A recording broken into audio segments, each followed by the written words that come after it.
Yutulan Yıldız 466 dövüşürken öğreniyor. Sanal Evren A, Cennet Köprüsü. Güzel Vada'da 3 silüet belirdi. Hepsi Sanal Evren şirketinin mutlak savaşçılarıydı. Gerçek Yan İmparatoru, Tongnan İmparatoru, Yeşim İmparatoru. Bekçi Bevin saygıyla eğildi. Liu Ofeng'in 3. seviyedeki savaşı çoktan başladı mı? Jade sordu. Bitmek üzere, 3. seviyenin sonuna ulaştı.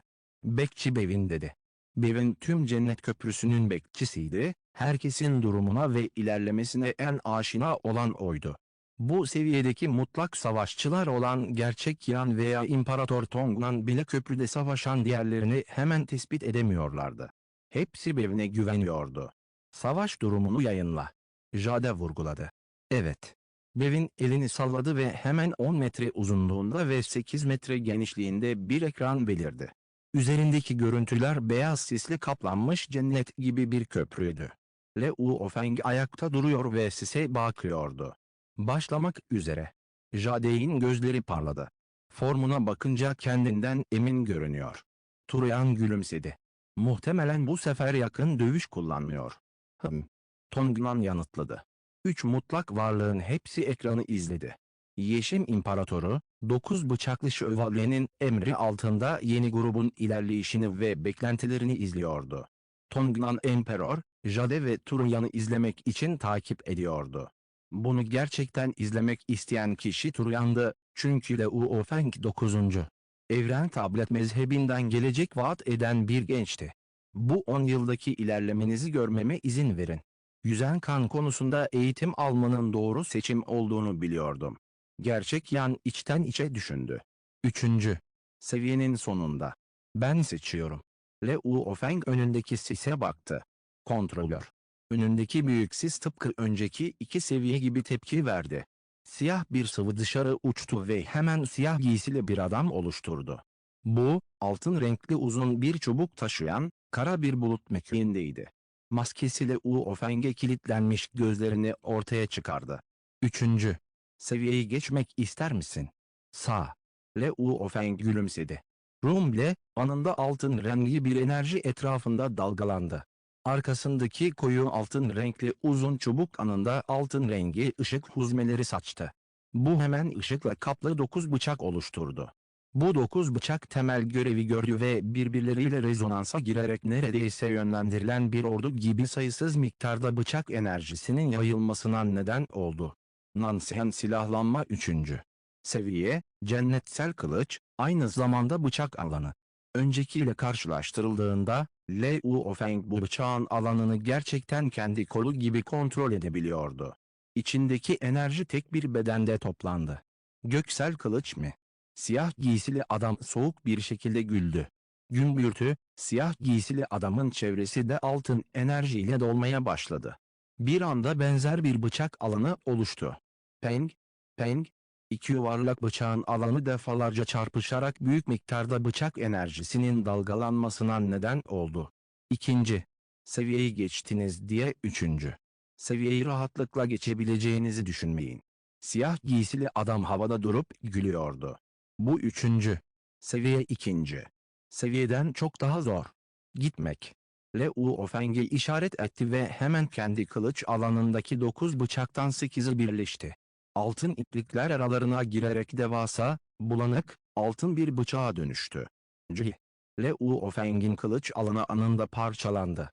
Devasa altın bıçak, dalgaların arasından geçen devasa bir gemi gibiydi. Gitmek. Liu Ofeng işaret etti. Etraftaki 9 bıçak anında toplandı, büyük miktarda karmaşık altın oymalar iç içe geçerek hızla devasa bir altın bıçak oluşturdu. Liu Ofeng bir gürlemeyle devasa kılıcı kontrol etti ve rakibinin devasa kılıcını havada eşleştirdi. Göz açıp kapayıncaya kadar 1000'den fazla kez değiş tokuş yapmışlardı. Sadece 8 bıçağa bire güvenerek beni yenebileceğini mi sanıyorsun? Liu Ofeng havadaki siyah giysili adama baktı. Haha, acele etme. Çılgın bir kahkahayla. Madem hızlı ölmeyi düşünüyorsun, ben de isteğini yerine getireceğim. Siyah giysili adamın etrafındaki son bıçak anında diğerlerini devasa kılıcın içine katarak devasa kılıcın daha da büyümesine neden oldu. Liu Feng ve siyah giysili adam 9 bıçağı birleştirdi. Ancak dış katmanlarının farklılıkları vardı. Liu Feng'in boyutu daha büyüktü ve siyah giysili adamın devasa kılıcı, daha fazla altın iplikle daha yoğun görünüyordu. Ancak genel olarak daha küçüktü. Kaybedeceksin. Siyah giysili adamın gözleri ateşle yanıyordu. Gümbürtü. İki devasa bıçak tekrar çarpıştı ve Liu Feng'in kılıcı anında geriye doğru savruldu. Siyah giysili adam hemen Liu Feng'e doğru ilerlemek için kendini kontrol etti. Gerçekten de güçlü. Liu Feng'in gözleri parladı. Kara bulut mekili bükülmeye başladı ve çevresi anında onun yüz görüntüsüyle doldu.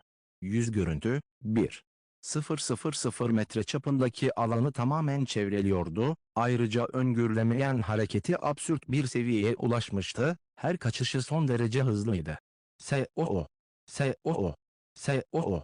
Tıpkı yıldırım gibi, rakibin kocaman altın kılıcının ona yetişmesini tamamen imkansız hale getirdi ve Liu Feng aynı anda rakibinin kılıcını engellemek için kendi kılıcını kontrol etti. Gümbürtü. Gümbürtü. Gümbürtü. Hücum açısından her çatışmada Liu Feng dezavantajlı görünüyordu. Ancak hareket açısından, sadece ona güvenerek Liu Feng her saldırıdan kaçmayı başardı, bu inanılmazdı. Güzel Adada. Uzun boylu ve sağlam gerçek Yan İmparatoru, Sıska Tongnan İmparatoru, Güzel Yeşim İmparatoru, hepsi ekrandaki yayını izledi ve güldü. Haha, bu serseri, cennetsel köprüyü öğrenme ve daha da ilerleme şansı olarak görüyor. Turuyan yüksek sesle güldü. Yeşim İmparatoru başını salladı. Hareketleri zaten 3. seviyeye ulaştı. 100 konu mu? Ama sadece bu yüzüklik seviyesine güvenerek Nansen silahının saldırısından bu kadar kolay kaçamaz. Önemli olan Liu Feng. Onun hareketi. Açıkça evren uzay yasasının temelini kavramaya başladı. Dolayısıyla yaptığı her hareket bununla yankılanıyor. Doğru, bunu gerçekten anlamaya başladı. Tongnan İmparatoru başını salladı. Evrenin uzayın kökeni yasasının temeli, bunu şimdiden anlamış oldu. Turuyan gülümsedi ve başını salladı. Bu 3 kişi hangi seviyedeydi? Hepsine imparator unvanı verildi. Onlar, ilkel Kaos şehrinin ebedi üyesi unvanını anında alabilen varlıklardı, önceki General 13'ü veya Yunmo gezegeni ustasının çok ötesine geçiyorlardı. Eğer Liu Feng'in evren uzay yasasının temelini biraz olsun anlamaya başladığı söylenebilirse, o zaman bu üçünün ya uzay ya da zaman yasalarının mutlak temeline ulaştığı söylenebilir. Onları tamamen anlamaktan sadece küçük bir adım uzaktaydılar, dolayısıyla doğal olarak Liu Feng'in ilerleyişini görebiliyorlardı.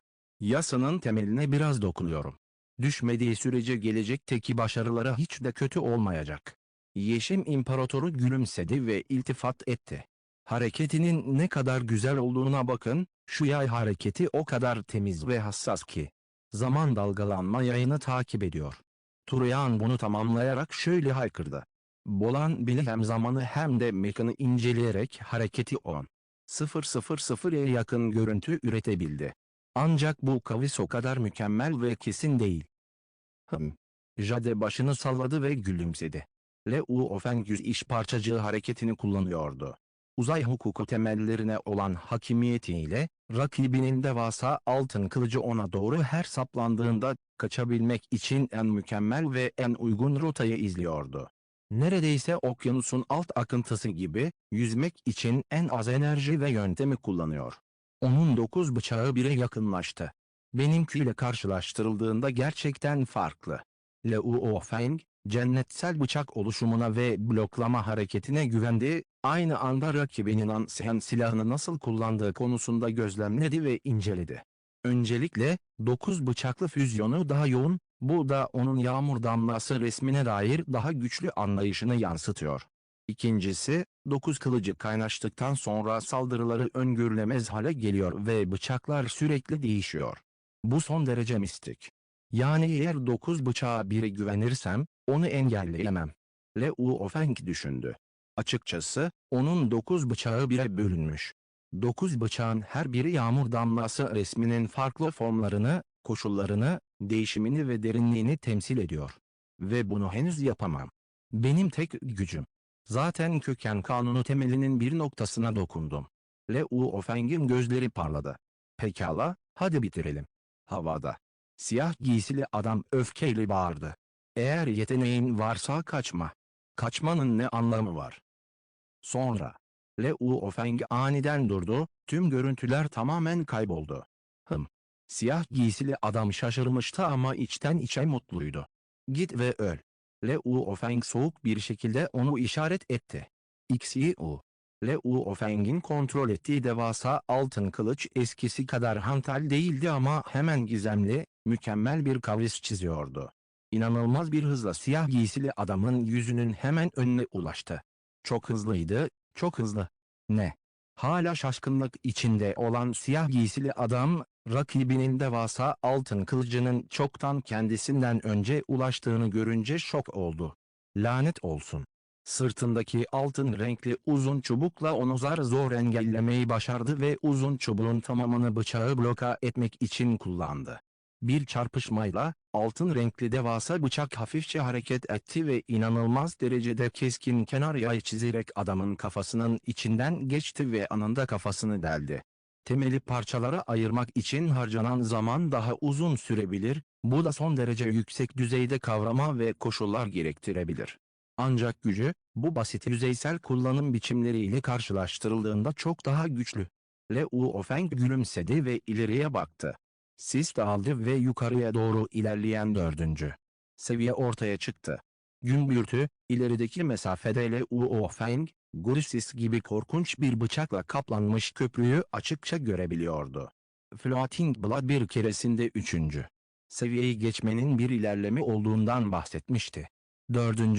seviyeden itibaren manzaranın bile değişeceğini beklemiyordum. Liu Ofeng uçup gri fırtınaya doğru koşarken güldü. Güzel vadanın merkezinde. Bu kadar kolay mı?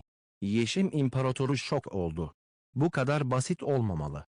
Sadece kanunun temellerine bir göz atmayı başardı. 3.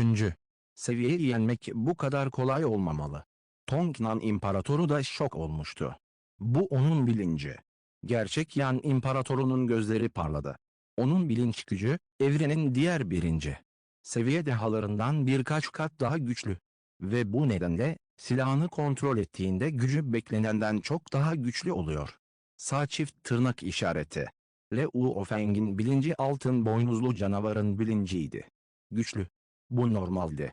Turuyan, Jade ve Tongnan tartışırken, yanlarında bekleyen Bevin şöyle düşünüyordu.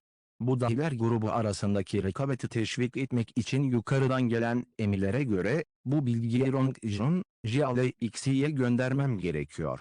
Bolan ve benzerleri. Bekçi Bevin hemen Liu Ofeng'in 3. seviyeyi geçtiği haberini yoğun bir şekilde çalışan dahiler grubuna gönderdi.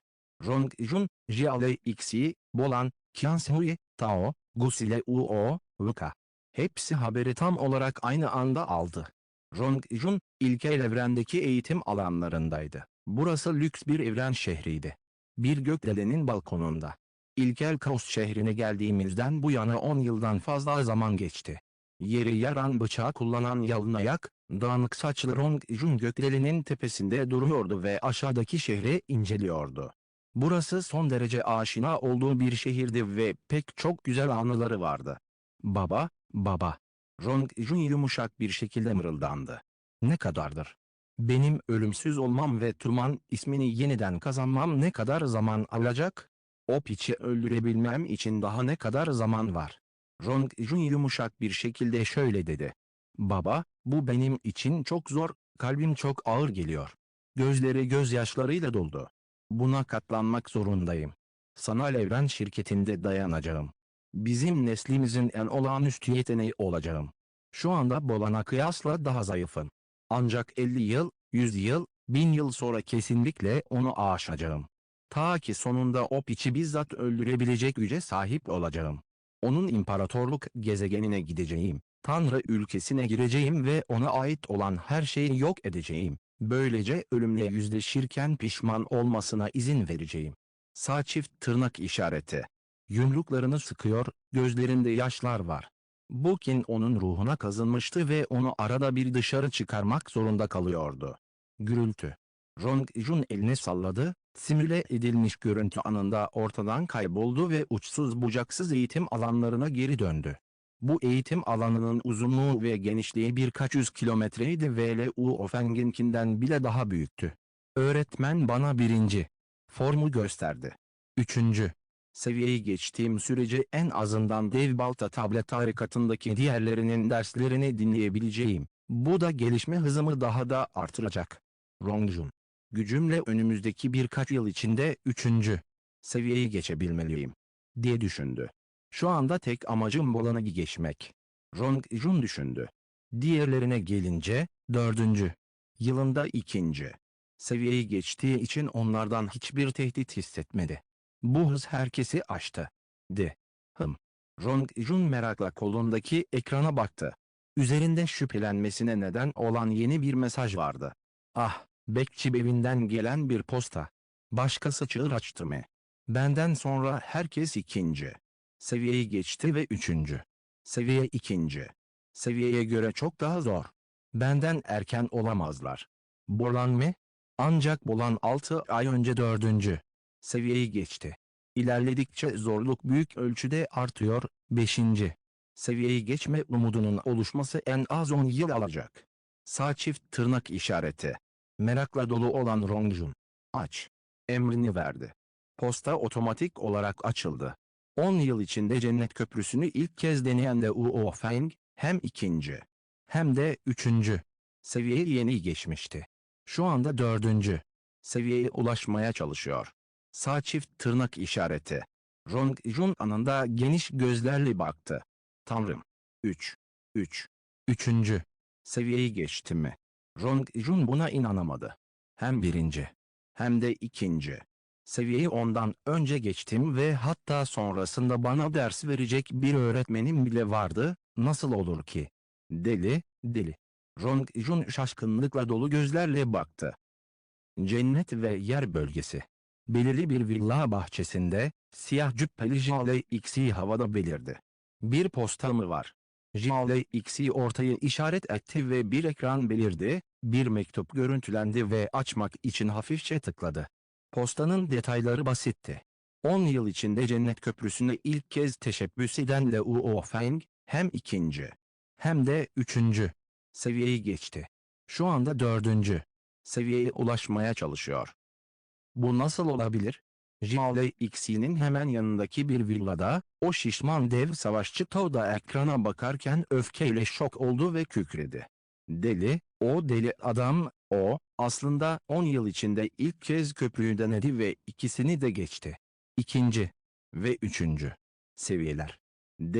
O gerçekten deli. Sağ çift tırnak işareti. Mümkün değil. Yeşil saçları ve yüzünde gravürler olan yakışıklı, mutlak başlangıç üyesi Jian Mo, ekrana bakarken şok oldu.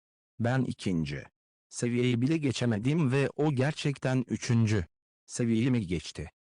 Luo Feng'in patlamasından sonra, dahiler grubu arasında, Bolan dördüncü seviyeyi geçmişti ve Rongjun ve diğer 7 kişi ikinci seviyeyi geçmişti, geri kalan herkes sadece birinci seviyeyi geçmişti. Birinin bilmesi gerekiyordu. İkinci seviyeyi geçen 7 kişiden Longyun ilk bölgedeydi. Tao, Jiale Xi ve Gusile Uo, cennet ve yer bölgesindendi. Mutlak başlangıçtan itibaren sadece Rongjun, Qianshui ve Oka vardı. Bu, mutlak başlangıç bölgesine giren Jiang Mo, Lancelot ve A. İlchen gibi diğerlerinin hala birinci seviyede sıkışıp kaldıkları anlamına geliyordu. Mümkün değil. Bu deli adam nasıl bu kadar gelişebiliyor? Cennet ve yer bölgemizde 100'e yakın kişi var. Luo Feng'den farkları bu kadar büyük olmamalı. Nasıl böyle olabilir?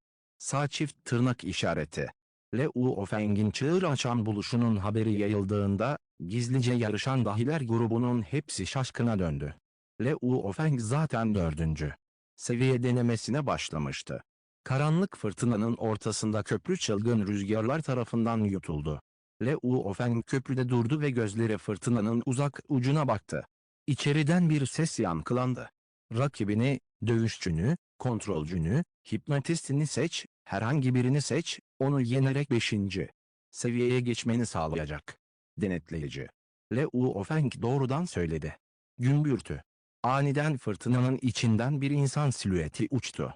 Gümüş beyazdır, beyaz botlar giymiş ve kara bulut mekiğine adım atarken, koyu altın uzun bir sopa taşıyordu, gümüş beyaz maskenin altındaki gözleriyle Liu Ofeng'e bakıyordu.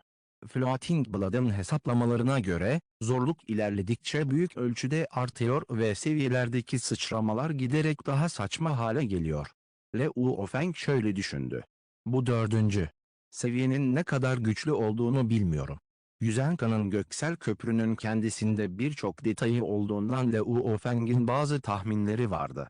Daha önce üçüncü seviyeyi geçeceğinden emindi, dördüncü seviyeye gelince hiçbir garantisi yokmuş gibi görünüyordu. Ancak o olmasa bile yine de bir şans vermesi gerekiyordu. Gümüş kıyafetli insan, umarım en güçlü yeteneklerini kullanırsın. Liu Ofeng bağırdı. En güçlü mü? Gümüş giysili adam kara bulut mekiğinin üzerinde durup ciddi bir şekilde şöyle dedi. Sadece tek bir hareket biliyorum, eğer onu engelleyebilirsen kaybedeceğim. Sadece tek bir hareket mi biliyorsun? Liu Ofeng şok olmuştu. Al şunu. Gümüş giyimli adam Liu Ofeng'e işaret etti. Aynı anda koyu altın renkli uzun çubuk sayısız bulanık, altın renkli küçük bıçak fırlattı. Doğru, bu sadece bir bulanıklıktı, çok sayıda bıçak hemen önünde süzülüyordu, onları ören ve birleştiren altın kökenli kanun iplikleriyle ağaçlanmıştı. 1. 600 küçük altın bıçak. Liu Ofeng'in bakışları hızla doğru bir şekilde sayarak etrafı taradı. Birinin ruh bilinciyle Liu Ofeng'in seviyesine ulaştığında yapay zeka seviyesinde olmayabilir ama en azından yine de onun geçmişinden gelen dünyadaki bilgisayarlardan çok daha güçlü olacaktır. Nansen silahında toplam 10.08 bir küçük bıçak var. Nansen silahının 9 seviyesi, tek bir korkunç saldırı oluşturmak için tüm bıçakları kullanıyor. Liu Ofeng düşündü. 1. 600 bıçak kullanıyor, o zaman dördüncü biçim olmalı. Üçüncü form cennetsel bıçaktır. 9 gerçek bıçak kullanıldığında her biri 81 küçük bıçaktan oluşur, dolayısıyla üçüncü form tek başına toplam 729 küçük altın bıçak kullanır. Dördüncü form olan optimum güç, 1. 600 küçük bıçak gerektirir. Bu, neredeyse büyük bir odanın sütunu gibi, 10 metreye yakın yükseklikte altın bir sütun oluşturdu. Bunu evren seviyesi 1'de kullanabilmek için kesinlikle yenilmez sayılacak ve herhangi bir rakip bulmak da zor olacaktır. Gümüş giysili adamın önünde, 1.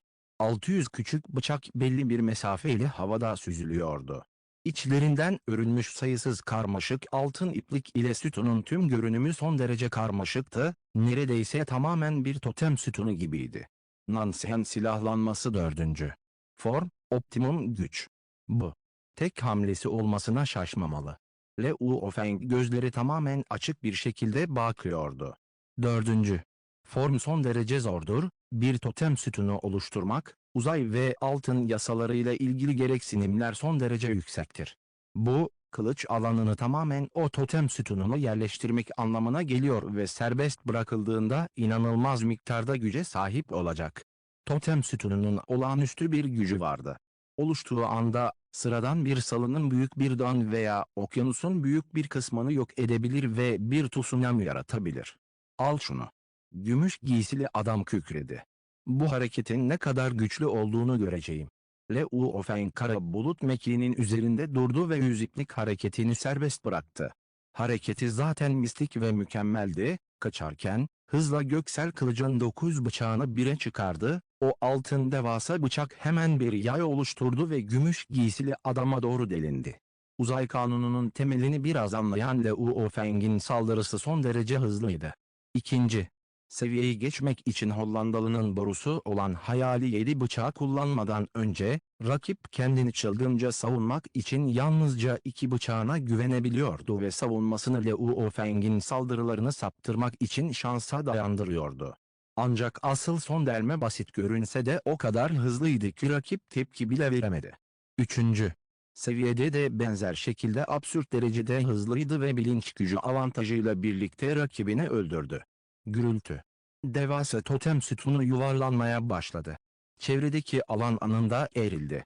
Bu noktada totem sütununun yuvarlanması çevredeki alanı bastırıyormuş gibi görünüyordu.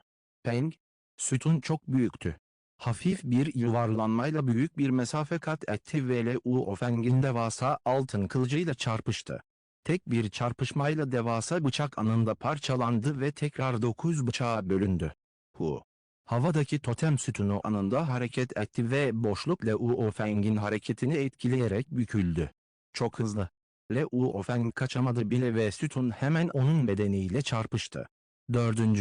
Seviye, başarısızlık. Cennet Köprüsü, adanın merkezi. Gerçek Yan İmparatoru Jade Emperor ve Tongnan İmparatoru önlerinde yüzen ekranı izlediler. Savaş son derece kısa sürdü ve birkaç saniye içinde sona erdi. Kaybetmesi normal. Turuyan başını salladı. Tongnan da konuştu. Nansen silahının toplam 9 formu var. Ancak bunlar 3 ana seviyeye ayrılmıştır. 1. Sınıftan 3. Sınıfa, 4. Sınıftan 6. Sınıfa ve son olarak 7. Sınıftan 9. Sınıfa. 3. Form sonuçta hala 1. Seviyeye dayanıyor ve 4'ünün gücü açıkçası çok daha yüksek, onun kaybetmesi normal. Sadece 10 yıldır ilkel Kaos şehrinde eğitim görüyor, çok fazla bir şey bekleyemeyiz. Jade gülümsedi. Sadece 10 yıl oldu ve uzay kanununun özünü anladı ve bilinç seviyesi de o kadar güçlü. Beklenmedik bir sürpriz, bu Liu Feng buradaki yolculuğundan beklenmedik bir sürpriz. O, Rong Jun'dan bile daha güçlü. Gördüğüm kadarıyla gelecekte Bolan'a geçebilir. Turuyan dedi. Haha. Henüz çok erken, kendini beğenmiş olma, İmparator Tongnan ve Yeşim İmparatoru güldü. Her neyse, ondan harika şeyler bekliyorum. Turuyan dedi. Bu sırada, adanın merkezinde Rong Jun belirdi ve onu takip eden şişman savaşçı Tao, Vuka. Çok daha fazlası ortaya çıkmaya başladı. Gerçek Yan İmparatoru, Tongnan İmparatoru ve Yeşim İmparatoru gençlerin geldiğini görünce gülmeden edemediler. Aynı zamanda sanal evreni terk edip ortadan kayboldular. Bay Bevin. Vuka bağırdı. Liu Feng 3. seviyeyi mi geçti? Farklı ırklardan bir grup genç insan Bekçi Bevin'e baktı.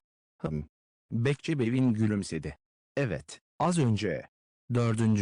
seviye mi? Vahşi Rong Jun sordu. Etrafındaki grup hemen nefeslerini tuttu. Liu Feng 3. seviyeyi geçerken zaten yeterince yüksekti, eğer o da 4. seviyeyi geçerse grup muhtemelen dağılırdı. Fark ne kadar büyük olursa olsun bu kadar büyük olmamalı. Başarılı olamadı. Bekçi Bevin dedi. Bu iyi.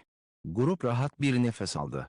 En azından hala takip menzilindeydi, ancak bundan sonra çoğu çaresiz hissetmeye başladı. Hepsi evrendeki mutlak dahilerdi ve şu anda birisi tarafından onlara ayak uyduramayacaklarını hissetmeye zorlanıyorlardı. İlkel Kaos şehrine gelmeden önce onun ve benim güçlerimiz arasında pek bir fark yoktu. Ama şimdi ben 2. seviyeyi bile geçemiyorum ama o zaten 3. seviyeyi geçti. Jiang Mo yumruklarını sımsıkı kavradı. Kaos enerjisiyle örtülü, trilyonlarca yıldır var olan antik şehir, ilkel Kaos şehri. Gerçekten uzun saça alışkın değilim. Liu Feng elini salladı, etrafına keskin bir enerji sarıldı ve saçını hızla orijinal kısa haline getirdi ve ardından balkondan sokağa atladı. Liu Feng, hem 2. hem de 3. seviyeyi başarıyla geçtin. 6.000 puanla ödüllendirildin ve tableti incelemek için 2 şans daha kazandın. Planların neler? Babata'nın sesi zihninde yankılanıyordu. 3. seviyeyi geçtim. Madem öyle, gidip güçlü savaşçıların ders vermesini dinlemeye hakkım var. Liu Feng gülümsedi. 6.000 puana gelince, onları boşa harcayamam. Sadece yeni gelen biri olduğum için bu miktarın 10 katını alıyorum. İlkel Kaos şehrinden ayrıldığımda, puan kazanmanın son derece zor olacağından korkuyorum. Puan, onları yalnızca sanal evren şirketinin yöntemlerine göre elde edebilirim, dolayısıyla onları kurtarmam gerekiyor. 2 kez eğitime gelince. 9 evren tabletini incelemeyeli yaklaşık 10 yıl oldu. Şimdiye kadar çok fazla sorum olduğundan bugün bu şanslardan birini kullanacağım. Liu Feng ara sokakta yürüdü ve çok hızlı bir şekilde ana yola ulaştı. İkinci. Şansa gelince, hiç aceleye gerek yok.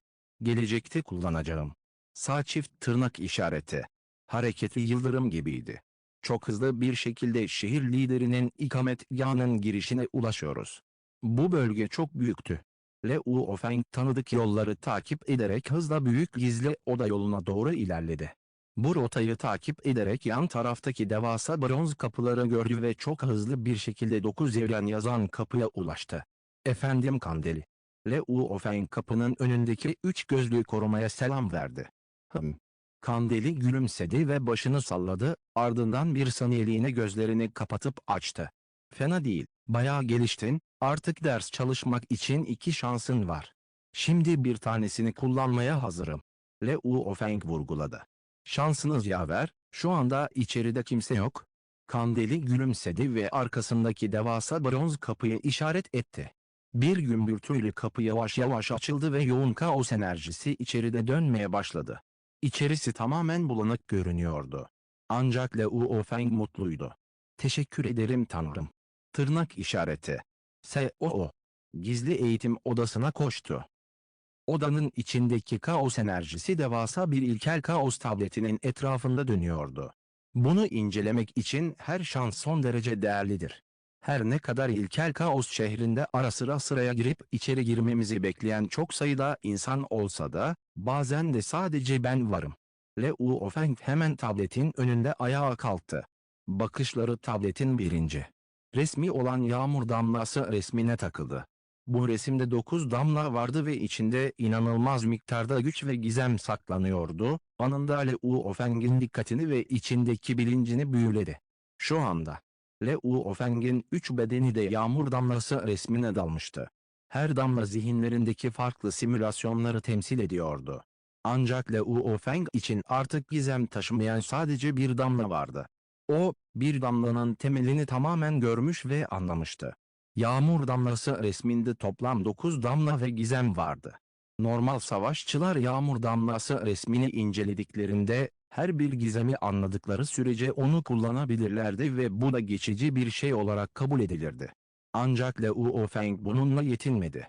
Onun temelini tamamen incelemek ve onu tam olarak kavramak istiyordu. Örneğin bir test kağıdında normal sorular ve ekstra sorular vardı. Tüm normalleri bitirenlere 100 puan verilecek. Eğer kişi tüm bunları ve ekstraları da bitirirse 150 puan alacak. Normal savaşçıların yağmur damlası resmini anlamaları genellikle sadece 100 puan seviyesine ulaşır. Ve şu anda Liu Feng'in diğer 8 düşüşe karşılık yaklaşık 90 puanı vardı. Tek damlaya gelince, 150 puan seviyesine ulaşmıştı. 9 damla, eğer hepsi anlaşılırsa normalde 3. seviyeyi geçebilirler. Ancak Liu Feng'in 8 tanesi geçme seviyesine yakındı ve bir tanesi tamamen mükemmeldi. Şimdi yapmam gereken şey, çiseleyen yağmur resmini incelemek için acele etmek değil, yağmur damlası resminin mükemmellik seviyesine tamamen ulaşmak. Liu Feng ne yapması gerektiği konusunda çok açıktı. 9. Evren tabletine dalmışken Liu Feng'in tablete dair büyük kavrayışı yüzeye çıkmaya başladı. Anlayışında yeni bir seviyeye ulaştığı anda gülümsemeden edemedi. Çıkmak. Zihnine bir ses girdi. Çıkmak. Çıkmak. Çıkmak. Çıkmak. Ses sürekli olarak yükseliyor, zihninde sürekli yankılanıyor, Liu Feng'i içindeki o mistik rüya dünyasından uyanmaya ve dişlerini gıcırdatarak dışarı uçmaya zorluyor. Ne yazık, yine zamanı geldi. Tırnak işareti. Odanın dışında zaten bekleyen 3 kişi vardı. Ne yazık. Keşke orada daha uzun süre kalabilseydim. Liu Feng evin dışındaki ara sokakta yürüdü. İçeri dönme özlemini hissetti. Tableti incelemek kesinlikle harika bir duyguydu. Her zamanki zihinsel yorucu çalışma gibi değildi, tablete bakarken hiç yorgunluk hissi yoktu. Hatta kişinin onu aktif olarak incelemesine gerek kalmayacak noktaya kadar. Ancak kişi onun büyüsüne kapıldığı sürece, tek başına bu bile çoğu şeyi anlamanın yolunu açtı. Şu anda yağmur damlası resminin diğer 8 harikasına göre geçmem gerekirdi. Liu Feng düşündü. Daha önce 90 puan seviyesinde sayılsalardı şu anda hepsinin 100 puan olması gerekiyor. Fakat Amacım hepsini 150 puan seviyesine getirmek. Liu Feng gülümsedi. Ne kadar ileri giderse işi o kadar zorlaşıyordu. Ekstra sorular her zaman normal olanlardan çok daha zordu. Bunun nedeni ise fondöteni bütünüyle kavramanın, sadece kullanmaya kıyasla zorluğunun çok daha fazla olmasıydı. Nefes al, Liu Feng gökyüzüne baktı, uzun zamandır bu kadar rahatlamamıştı. Uzaktaki gökyüzüne bakıldığında, birçok kristal ipliği boşlukların arasında örülüyordu ve karmaşık büyük miktarlardaki gravürler dönüyordu, evren o kadar geniş bir şeydi ki. Kanunları şu anda başkalarının görebileceği şekilde açıktı, ancak açıklanmış olsa bile anlaşılması hala çok uzun bir zaman gerektiriyordu. Liu Feng'in gözleri parladı. Nihayet başarıya ulaştın mı? Liu Feng bulanıklaştı ve şehir liderinin evinden çok da uzak olmayan dinlenme odasındaki kendi eğitim odasına koştu. Liu Feng'in iç dünyası. Uçsuz bucaksız altın kıtanın içinde, altın boynuzlu canavara benzeyen siyah dağ ve Musha klanı siyah giysili Liu Feng, hepsi neşeyle gökyüzüne bakıyorlardı. Sonunda kırılıyor. Sonunda alan lordu seviyesine ulaştık. Sağ çift tırnak işareti. Evrenin 9. seviyesinden etki alanı lordu seviyesine kadar normal evrim, yaklaşık 500 yıl, bazen artı veya eksi 100 yıl gerektirir, kesin bir sayı yoktu. Ve Liu Feng, optimum metal gruplamalarını kullanarak, evrimi ve iç dünyanın genişlemesini 56 kat verimliliğe yükseltmişti. Teorik olarak Liu Feng'in ilkel kaos şehrinde geçirdiği 7. veya 8. yılı, canavarın atılım yaptığı yıl olmalıydı. Ancak toplam 3 yıl gecikti.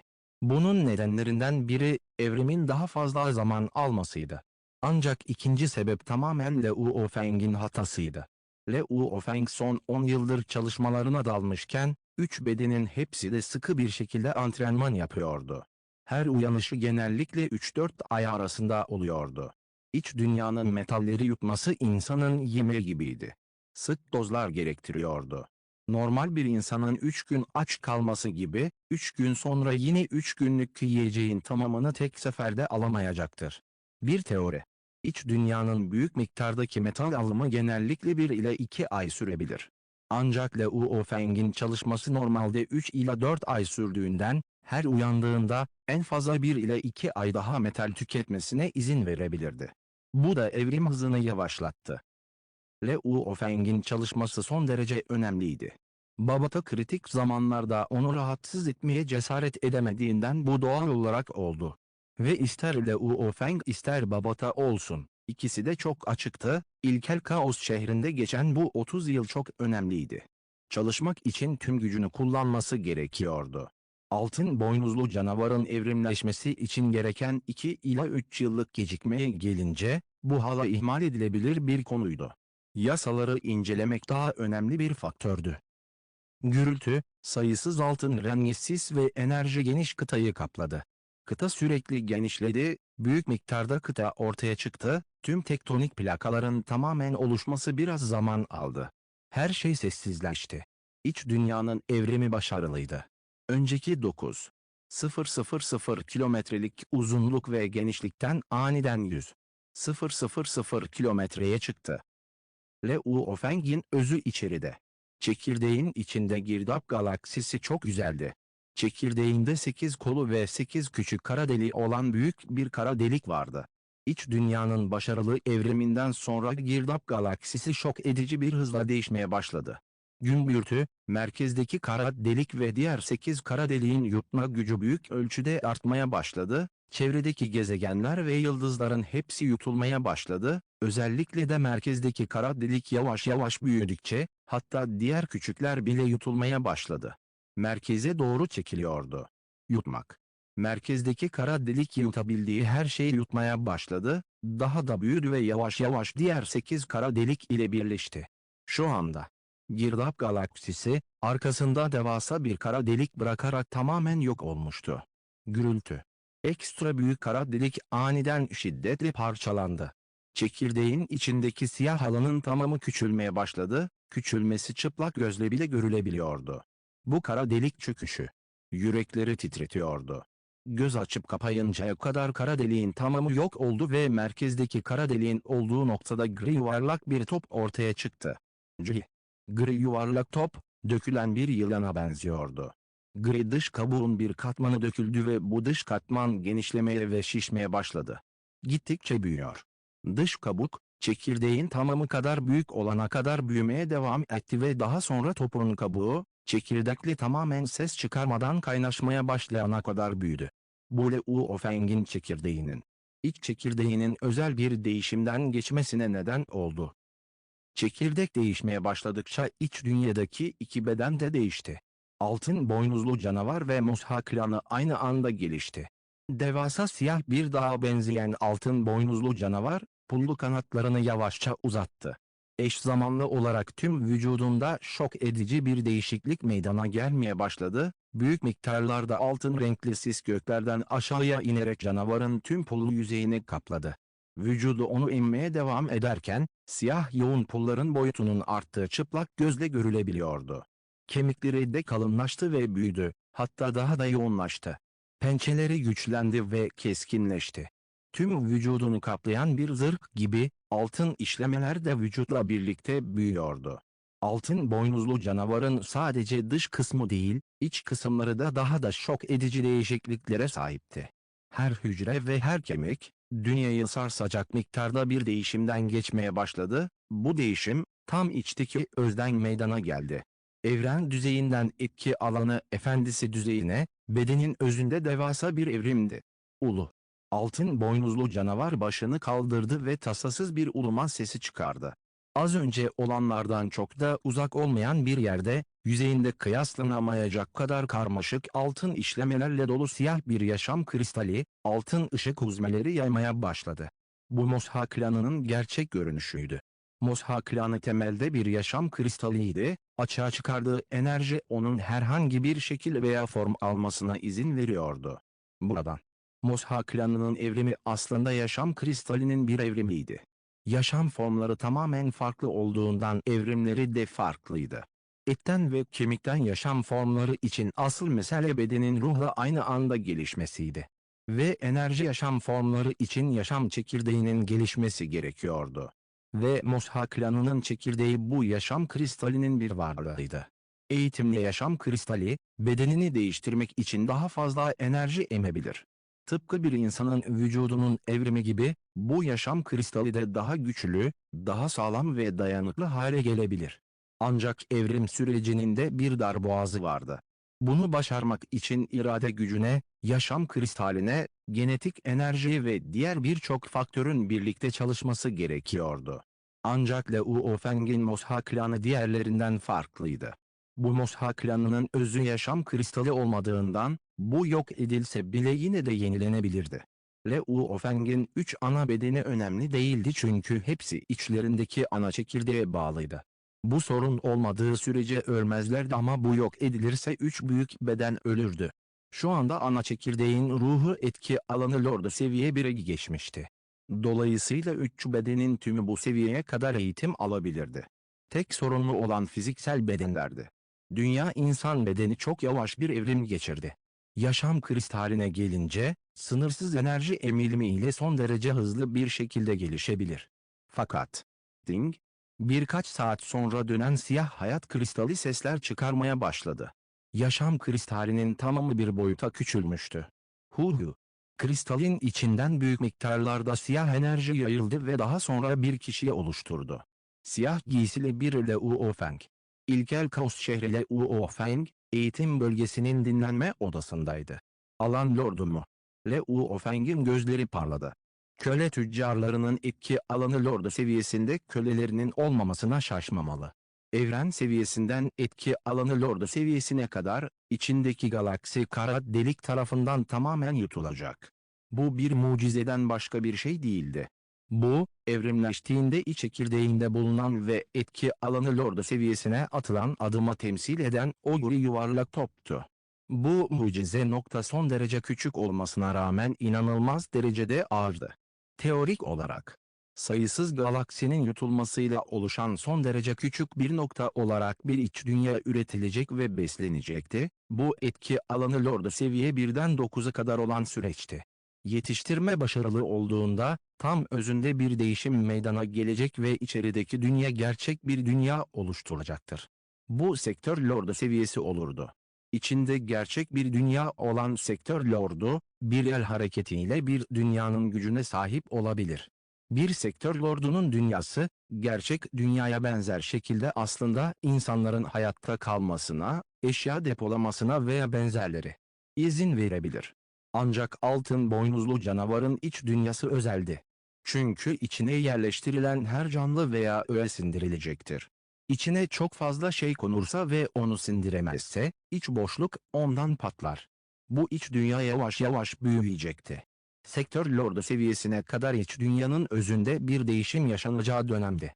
Ancak o zaman insanların ve eşyaların içine yerleştirilmesine izin verebilirdi. Ve şimdi, sadece Leu Ofeng'in bedeninin içeri girmesine izin verdi. Altın boynuzlu canavarın yetenekleri inanılmaz. Miras kalan anıları daha da şok edicidir ve yaşam süresi bir insan sektör lordunun ömrünün 10 katıdır. Ancak birçok nesil altın boynuzlu canavardan sonra, ölümsüzlüğe ulaşmaları hala son derece zordur. Birçoğu sektör lordlarının zirvesindeyken ölüyor. Leu Ofeng, daha önce etki alanı lorduna geçiş sırasında bir şeyi anlamıştı. Birinin bilmesi gerekiyordu. Bir sektör lordunun ölümsüz olabilmesi için kişinin iç dünyasını prangalardan koparması, onu evren uzayının kendisindeki yarıklarla birleştirmesi, istikrarlı ve güçlü bir uzay oluşturması gerekiyordu. Tanrı ülkesi. Kelepçeleri kırmak. Bu prangalar daha önceki mucize noktaydı. Bu nokta büyüdükçe giderek daha da yoğunlaşıyor, giderek daha da katılaşıyordu. Bu nedenle onu kırmak son derece zor olacaktır.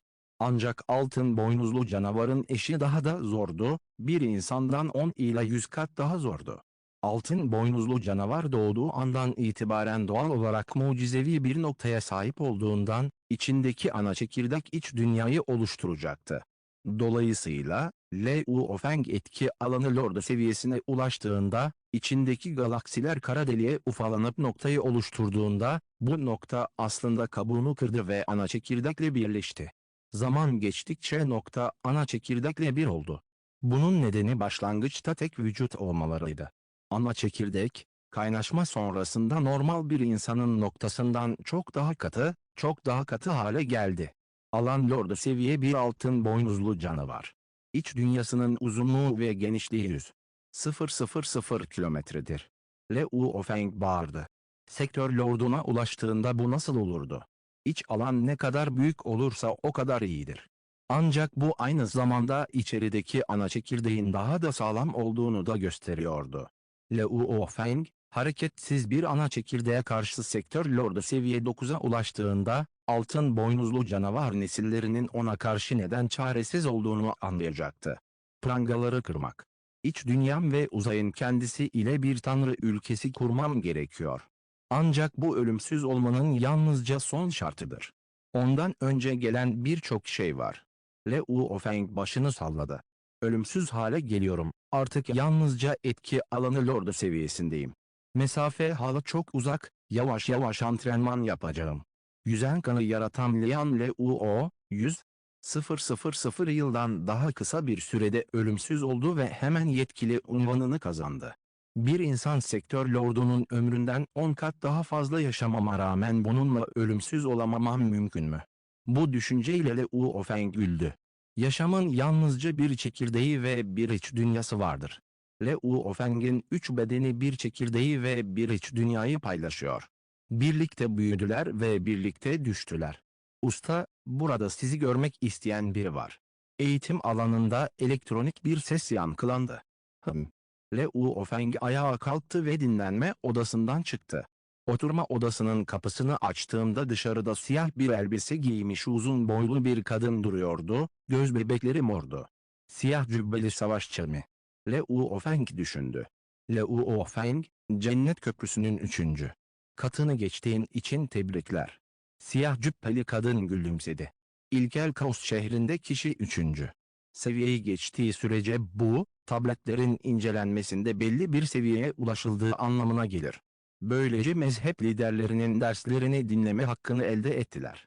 Bunlar 9 evren tarikatındaki 18 alt tarikat lideri ve onların bilgileridir. Derslerini dinlemek için herhangi birine gidebilirsiniz. Sağ çift tırnak işareti. Ardından başparmak kalınlığında siyah yüzeyli bir kitap uzattı. Teşekkür ederim. Leu Ofeng kabul edildi. Bazı tavsiyeler, dinlemek için herkese gidebilseniz de, ilk ziyaretiniz ve kimi seçeceğiniz son derece önemlidir. Siyah cübbeli kadın şunu vurguladı. Kitabın içindeki detayları anlattığına inanıyorum. Daha fazla konuşmayacağım. Leu Ofeng başını salladı. Ardından şehir liderinin elçisinin gidişini izledi. Dersleri dinlemek mi? Artık acelesi yoktu. Sonuçta 10 yıl boyunca çok çalışmıştı, sürekli olarak 2 seviyeyi geçmişti, ayrıca etki alanı Lord seviyesine de geçmişti. Bu neşe anında Leu Ofeng gerçekten her şeyi ailesiyle paylaşmak istiyordu, gözleri beklentiyle doluydu. Ailemi ziyaret etmeyeli uzun zaman oldu, gidip onları görmeliyim. Sanal Evren A, Ganu kıtası. Ganu kıtasının Menka şehri, Kara Ejder Dağı adasından 10 kat daha büyük olan son derece büyük bir şehirdi. Pinghai şirketi bu şehirdeki daha büyük bir şirket olarak görülüyordu ve ilk 100 arasında yer alıyordu. Pinghai şirketinin gökdeleni, 86. kat, toplantı odası. Nasılsınız? Sizinle tanıştığıma çok memnun oldum Bayan Leu O. Sanal Evren şirketinin Menka istasyonu Botele büro şefi ile tanışmak benim için de bir onur. Kırmızı Çin cübbesi giymiş Xu X'ine, uzun ve iri, keskin burunlu bir adamla el sıkışıyordu. İkisi toplantı odasındaki konferans masasının iki ucunda oturuyorlardı.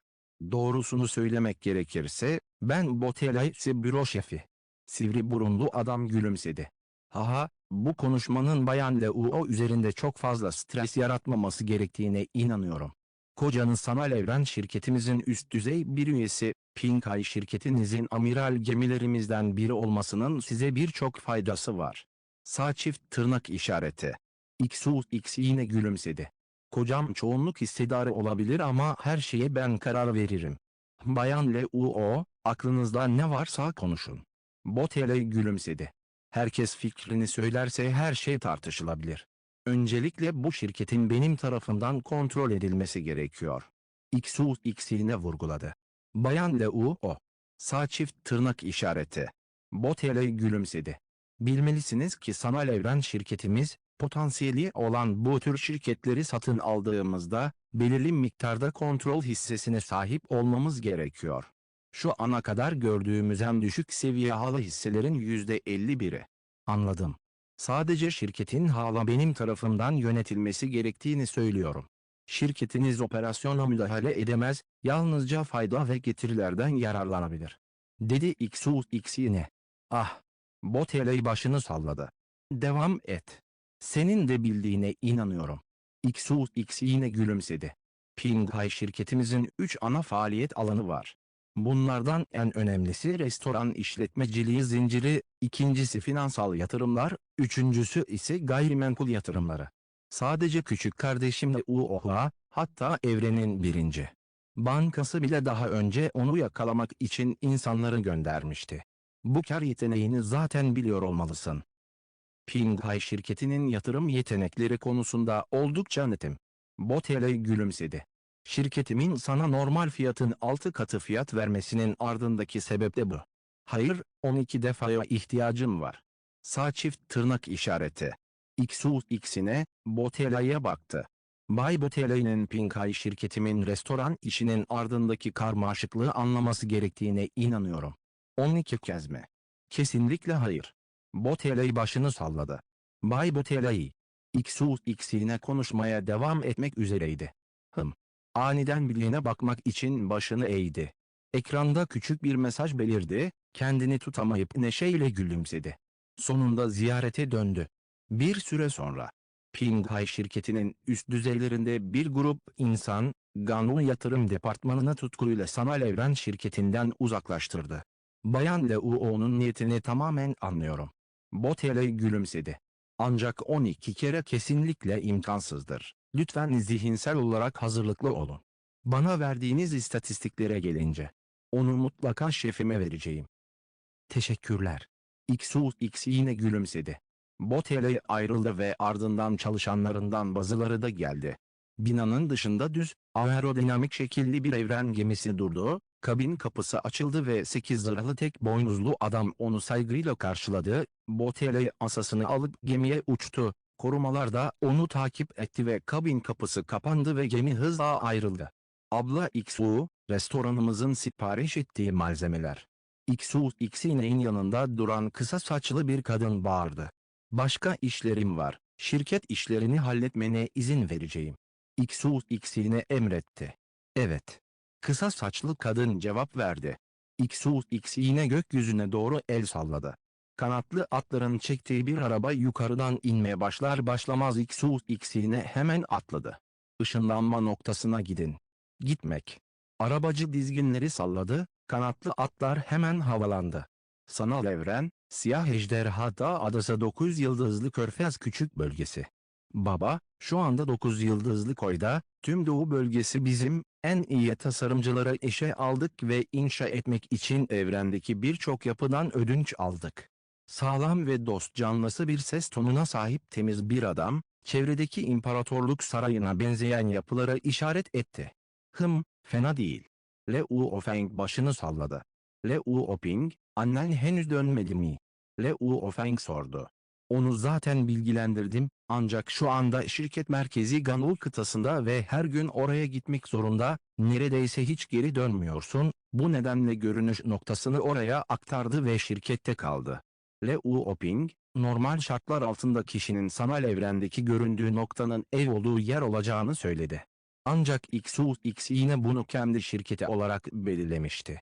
Şirkette mi kalacak? Leu Ofeng, uzun süre sadece bir kez geri döndüğü için pişmandı. Baba. Leu Ohua uzaktaki lüks konakları işaret etti. Burada yaşadığınız için 9 konaklama bölgesinin tüm arazi değeri arttı. Bu küçük yaşam alanları çoğunlukla statü sahibi kişilere satıldı. Ve bu figürler. Sana mümkün olduğu kadar yaklaşmak istediler, sonuçta sen Siyah Ejderha'da yıldız alanında öne çıkan biri olarak kabul ediliyorsun. Ah! Leu Ofeng şok olmuş bir şekilde güldü. Sanal Evren şirketindeki mutlak başlangıç bölgesinin bir üyesi olarak, muhafızlarının lideri, köken kanunları tarafından tanınan bir sektör lorduydu. Pozisyon açısından Leu Ofeng, Siyah Ejderhada İmparatorluğundan bile daha yüksekteydi. Kara Ejderhada İmparatorluğu'nun arkasındaki ölümsüzler bile ona saygı göstermek zorundaydı. Küçük bir yıldız alanı, uçsuz bucaksız evrende sadece bir noktaydı. Bir grup güçlü ve zengin figürün Leu Ofeng'e yaklaşmak istemesi hiç de garip değildi. Bay Leu Oping. Uzakta, 3 metre uzunluğunda tüylü bir evcil hayvanı olan kel, şişman bir adam, arkasında 2 astrıyla kaygısızca yürüyordu. Leu Oping'i fark etti ve tutkuyla bağırdı. Arkadaş. Leu Oping güldü ve bağırdı. Bu kel, şişman adam, başının üstünde pullar vardı. Leu Ofeng'i, Bay Leu Oping'i görünce şok oldu. Bu adam. Bu benim babam. Leu Oping gülümsedi. Ah, Lord Leu Ofeng. Kel şişman adam saygıyla eğildi, yüzü şişman karnına ulaşana kadar eğildi, ardından başını kaldırdı ve heyecanla şöyle dedi. Lord Leu Ofeng, sizinle tanışmak benim için bir onur, buraya 8 yıl önce yeni taşındım, buraya taşındım. Her zaman Lord Leu Ofeng'i putlaştırdım, bugün seninle tanışabilmeyi beklemiyordum, bu benim için gerçekten bir onur Bacıkson. Leu Ofeng gülümsedi. Nasılsın Bacıkson? Ah! Bu Bacıkson o kadar heyecanlandı ki yüzü kızardı. Baba, annem geri döndü. Leu Oping havada işaret etti. XUX'ine? Leu Ofeng bakmak için döndü. XUX'ine havadayken arabaya oturdu ve yavaşça alçaldı. XUX'ine. Leu Ofeng hemen koştu. Arabadaki XUX'ine Leu Ofeng'e baktı, gözlerinde birkaç yaş belirdi, atlayıp çimlere inmeden önce arabanın tamamen inmesini bekledi. En azından nasıl geri döneceğini biliyorsun. XUX'ine, Leu Ofeng'e baktı. Leu Ofeng pişmandı.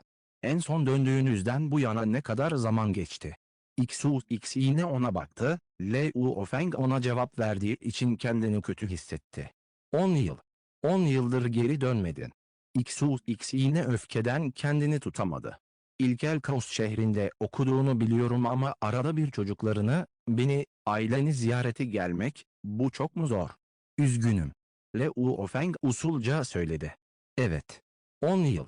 Primal Kaos şehrinde en son çalışma süresi 3 yıl 9 aydı ve ilkel evrende zaman daha yavaş aktığı için oradaki 3 yıl 9 ay, gerçek evrende 10 yıldan fazla bir süreye eşitti. Ve sanal evren zamanı gerçek evrene göre akıyordu. 10 yıl. X'ine, Luo Feng'e baktı. Peki. Luo Feng ona sarılmak için yavaşça kollarını uzattı. Söz veriyorum, özel bir şey olmadığı sürece gelecekte her yıl geri döneceğim. X'ine başını salladı. Ona sadece son 30 yılda ister dünya ister de Luo ailesi olsun hepsinin büyük değişiklikler geçirdiğini hatırlatmak istedi. Tıpkı dünya insanlarının Samanyolu galaksisinde statü kazanması ve Luo ailesinin gücünün güçlenmesi gibi, herkes bunun Luo Feng yüzünden olduğu konusunda açıktı. Luo Feng, İnsanlığın 5 büyük devlerinden biri olan Sanal Evren şirketinin çekirdek üyelerinden biriydi. Hadi gidelim, eve gidelim. Luo Feng dedi. Evdeyim. X yine başını salladı. Üçü hemen eve doğru yola çıktı. X yine şişman adama bir bakış attı ve yumuşak bir şekilde şöyle dedi. Şişman bacık son 30.000'den fazla yaşam gezegenine sahip, 1 trilyondan fazla insan köleyi kontrol ediyor, o büyük bir köle tüccarı, ciddi ve aptal görünebilir ama o çok kötü. Ah! Luo Feng baktığında şok oldu. O kadar şişman mı? 30.000'den fazla yaşam gezegenine mi sahip? Öncekine olan San ailesinden bile daha güçlü değil mi? Bizim evin önünde doğal olarak çok düşük profilli ve çok dost canlısı biri. X'ine küçümseyen bir bakış attı. Luo Ping, böyle insanlarla bu kadar fazla karışma. Evet, annen haklı. Luo Feng başını salladı. Statü farkının yanı sıra vizyonları ve bakış açıları da farklıydı. Eskiden onlar dünyanın küçük figürlerinden başka bir şey değilken, belki de Nolan San ailesi çok büyük bir şeydi Bacıkson, bu seviyedeki köle tüccarı korkulacak bir şeydi. Ancak şimdi, Luo Feng'in koruma lideri bir sektör lordu olduğundan, bir emirle bu küçük yıldız alanındaki güç sahibi aileleri kolaylıkla yok edebilirdi. Baba, anne, hayatın tüm yollarını biraz tanımalıyız. Luo Ping gülümsedi. Sen gerçekten küçük kardeşinden farklısın. Luo Feng yardım edemedi ama haykırdı. Üçüncü. Çok uzak olmayan bir yerden gürleyen bir ses yankılandı. İkinci kardeş mi? Luo Feng'in gözleri parladı. 9 yıldızlı Körfez bölgesine en son ziyaretinin üzerinden 10 yıldan fazla zaman geçmişti. Bu eve dönüş, Luo Feng'in keşfettiği. Ailesi artık büyük bir aile olarak kabul ediliyordu, torunları bile, çoğu kendi ailesini kurmuştu. Samanyolu galaksisinde Luo ailesi ile ilgili birçok şey çoğunlukla büyük oğlu Luo Ping tarafından kontrol ediliyordu. Ve X'ine, küçük oğlu Luo Hai'ye gelince, o bir dövüş sanatları fanatiydi. İnsanlığın sınırlarının peşinde koşmak, evrenin içinde güçlü bir savaşçı olmak. Ne için? Biri kendi hayali içinde, diğeri ailesi ve evi için. Luo Feng, bilincini ilkel Kaos şehrine geri döndürmeden önce 3 gün boyunca 9 yıldızlı koyda kaldı. Onu hayal kırıklığına uğratan tek şey, Hon ile tanışmamasıydı. Yıldırım tanrısının söylediğine göre, Hon çok önemli bir eğitimden geçiyor gibi görünüyordu, tüm mesajları ve çağrıları engelliyor, tamamen iletilemezdi. Pinghai şirketinin 89.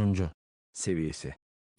X'ine tam boyutlu pencerenin önünde durup güzel ve devasa şehre inceliyordu.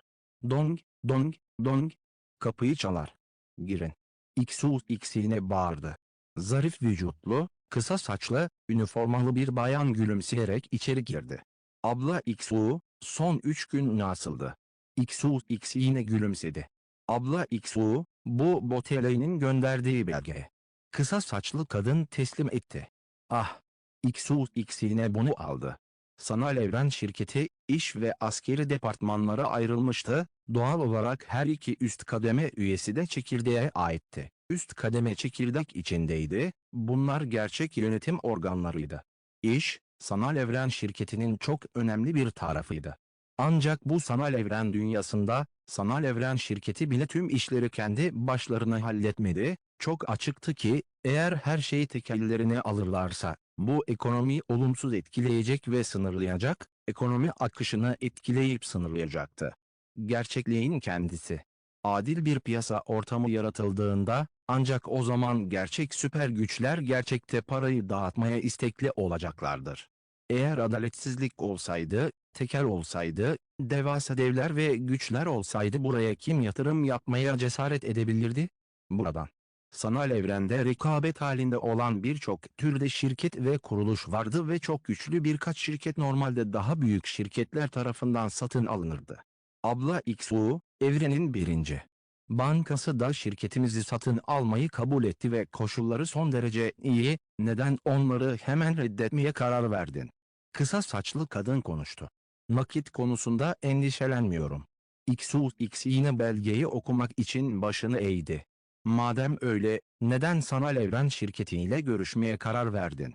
Kısa saçlı kadın merakla sordu. XUX yine şaşkına dönmüştü. Ben çok meraklıyım. Kısa saçlı bayan içtenlikle sordu. Abla XU, seni 40 yıla yakın bir süredir takip ediyorum. Gelişimimizin her adımında, hatta Çin kültürümüze göre bir yiyecek ve içecek zinciri oluşturuyoruz. İçerideki birçok üye yeryüzünde eğitimli ve engellerle dolu. Altyapısı etrafında diğerlerini taklit etmeyi zorlaştıran Pinghai zincirimiz, adı uzun zamandır var. Ve büyük miktarlarda sermaye ve Bayle Uohua'nın sermaye yatırım departmanından sorumlu olmasıyla birleştiğinde, Bayle Uohua'nın 2 kat getirisi ile kazandığımız miktar son derece hızlı, getirilerimiz kıyaslanamayacak kadar olağanüstü. Buna artı Ganu evreni ülkesi. Lord Liu Feng'in bize destek ve koruma sağlaması sayesinde genişlememizde kesinlikle bir sorun yok. Hisselerimizi başkalarına satmaya gerek yok. Sağ. XUX yine başını salladı.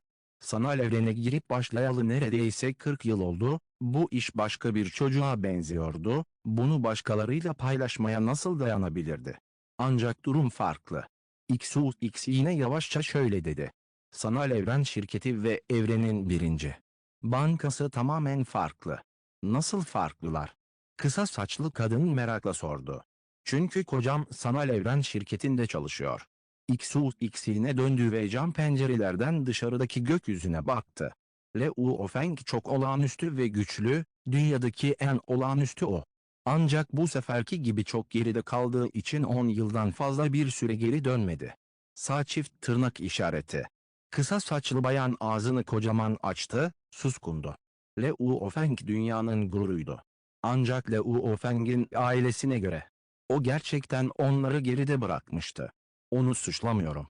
Onunla gurur duyuyorum. XUX yine dışarı baktı ve bir gülümseme ortaya koydu. Tek sorun şu ki, onun beni daha da geride bırakmasını istemiyorum. Keşke onun yanında durabilseydim, ne kadar yakın olursa o kadar iyi. Büyük kardeş XU. Kısa saçlı kadın konuşmak istedi ama ne diyeceğini bilmiyordu. Sanal evren şirketine dahil olarak ben de sanal evren şirketine üye olurdum. XUX yine gülümsedi. Bu işi yeterince yüksek bir seviyeye ulaştırabildiğim sürece, ben de dahili çekirdek üye olarak kendimi kaptıracağım. O zaman geldiğinde ben de Yükselen Dağı'na girebileceğim. Çekirdek üye. Kısa saçlı kadın şok oldu.